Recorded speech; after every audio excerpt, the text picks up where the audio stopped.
मवाना में ससुरालियों ने दहेज की मांग पूरी नहीं करने पर दहेज लोभियों ने महिला को जहर देकर मार डाला। मृतका के मायके वालों में महिला के भाई वकील दिलशाद ने हत्यारों की गिरफ्तारी को लेकर वकीलों के साथ मवाना थाने का घेराव कर लिया और कार्रवाई की मांग उठाई। पुलिस ने शव को कब्जे में लेकर पोस्टमार्टम को भेज दिया है। पीड़ित रियाजुद्दीन की तहरीर पर मुकदमा दर्ज कर आरोपियों को दबोचने के लिए दबिश दी, लेकिन सफलता नहीं मिली।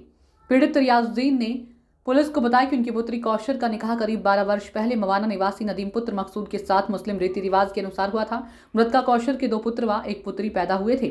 पति नदीम की मृत्यु के बाद प्रार्थी की पुत्री कौशर के ससुराल वालों ने नदीम के सगे बड़े भाई मुस्तकीम से प्रार्थी की पुत्री कौशर का निकाह कर दिया था। निकाह के बाद से ही मुस्तकीम व उसके भाई वासिफ उर्फ वासु प्रार्थी की पुत्री से दहेज में 2 लाख रुपए नगद की मांग शुरू कर दी। मायके वालों ने बेटी की खुशी के लिए इधर उधर से 2 लाख रुपए की व्यवस्था करके मुस्तकीम को दे दिए थे, परंतु उसके बाद से ही मुस्तकीम का लालच दिन प्रतिदिन बढ़ता गया और उसने प्रार्थी की पुत्री को तंग व परेशान करना शुरू कर दिया और दोबारा 2 लाख रुपए की मांग कर दी। महिला कौशर ने साफ इनकार करने पर देर शाम जहर देकर मार डाला। मायके वालों को जानकारी मिलते ही कौशर के ससुराल पहुंचे और वहां से अपनी पुत्री को गंभीर अवस्था में लेकर उपचार हेतु कमल नर्सिंग होम मवाना में भर्ती कराया, जहां पर उपचार के दौरान चिकित्सकों ने कौशर को मृत घोषित कर दिया। प्रार्थी की पुत्री कौशर की हत्या की रिपोर्ट दर्ज करने की मांग उठाते हुए वकील दिलशाद ने वकीलों को लेकर मवाना थाने का घेराव कर लिया। पुलिस ने कार्रवाई का आश्वासन देते हुए शव को कब्जे में लेकर पोस्टमार्टम को भेजा और मुकदमा दर्ज कराया। पुलिस दबिश से पहले हत्यारे बंद मकान कर फरार हो गए।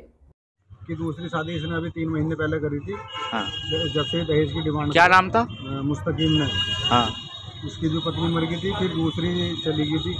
हाँ। और उसने जो है जब से ही 3-4 महीने से इसको टॉर्चर करता था दहेज के लिए। हाँ। और फिर जो है इसे अभी मैं कहीं काम से था, मेरे पास कॉल गई छोटी वाली बहन की। उसने कहा कि क्या नाम वो हॉस्पिटल में एडमिट है, वो सब कुछ दे दिया।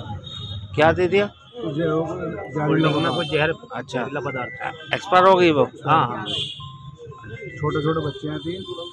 क्या बच्चे हैं? 3 बच्चे हैं।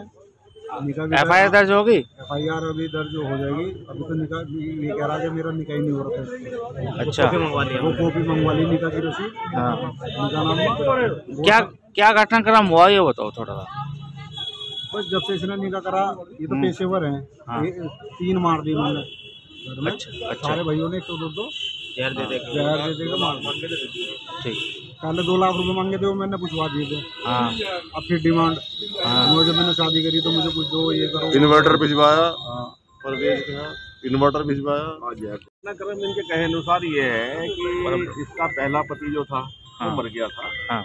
तो उसके बाद इसके ससुराल वालों ने इसके बड़े भाई जो मुस्तकीम नाम का है, हाँ। उससे इसका निकाह करा दिया मुस्तकीम नाम 17 तारीख को। और उसके बाद से ही उसने जो है इनसे कहा कि भाई मुझे ऐसी कर दिया, मेरा निकाह ऐसी कर दिया, मुझे 2 लाख रुपए चाहिए दहेज में। इन्होंने जैसे तैसे करके, मेरे मोहल्ले के ही हैं ये लोग, 2 लाख रुपए इन्होंने जैसे तैसे करके दिए, लेकिन उनका लालच बढ़ता चला गया। आज जो है उन्होंने सुबह भी इसके साथ मारपीट करी। मारपीट करने के बाद 2 लाख रुपए फिर मांगे, इन्होंने साफ मना कर दिया। तो उसे कुछ जहर वगैरह खुला के इन्होंने मतलब खुला दिया। उसके बाद उल्टियाँ वगैरह लगी, तो इनके पास गुलशन का फ़ोन आया। गुलशन के फ़ोन पर ये वहाँ पर पहुँचे। वहाँ पर गंभीर अवस्था में थी ये लड़की, तो वहाँ से ला के इन्होंने कमल नर्सिंग होम में भर्ती कराया और उपचार कराया। उपचार के दौरान लगभग 1-1.5 घंटे बाद उसकी मृत्यु होगी। इस दौरान उसने अपने अब्बा से कहा कि मुझे इन्होंने जहर दे दिया। मुझसे ये लगातार पैसे मांग रहे थे, मैंने मना कर दिया। तो अब उसकी घटना की तहरीर दे दी है और पोस्टमार्टम वगैरह इसका होगा, उसके बाद कार्रवाई। ठीक।